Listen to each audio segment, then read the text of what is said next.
সালাম বলেন। ভাইয়া, ওই মানে মরে যাওয়ার উপক্রম, কারেন্টের লাইনটা যে অফ করছেন এমন হয় দিতে ভুলে গেছেন, 2-3 ঘন্টা হয়েছে, একটু এই লাইনের কারেন্টটা দিয়ে দেন। কোন জায়গা? গাছের মোড়, আর পারতেছি না, হাসপাতাল যাওয়ার উপক্রম। কোন জায়গা? গার্লস স্কুলের মোড়।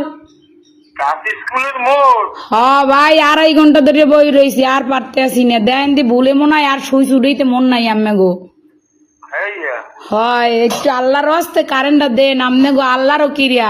মরিয়ে গেলে আম্মে দাবি থাকবেন। একটু দাঁড়ান, একটু দাঁড়ান, একটু দাঁড়ান। ও ভাইও দেন, আম্মের আইসক্রিম খাওয়ামো তো, আর দাঁড়াইত কইেন না। একটু সাবধান শোনেন। কন নাম বলেন। আমার নাম? আমার নাম বা আপনার? না না, অনেক দিয়ে দেয় নাম্বার। স্ক্রিন নাম্বারে কি কন বুঝি নাই। আপনার লোকেশন বলেন, ঠিকানা। লোকেশন তো হচ্ছে রোনাল্ডস রোড, গার্লস স্কুলের মোড়। ও, আচ্ছা ঠিক আছে। আচ্ছা ভাই, দয়া করে উপকার ডুক করেন, আপনার বউ বস্তালেই ভালো থাকবেন। হ্যাঁ, কারে লইয়া? বউ বস্তা। ও ভাই, যে কষ্ট রাখছেন কার কম কষ্টের কথা, লাস্টে নাম্বার সংগ্রহ করে আম্মের ফোন দিছি, আমি মরে গেলে আম্মেরা দায়ী থাকবেন। আচ্ছা ঠিক আছে, ঠিক আছে, ঠিক আছে। এমনই দেন।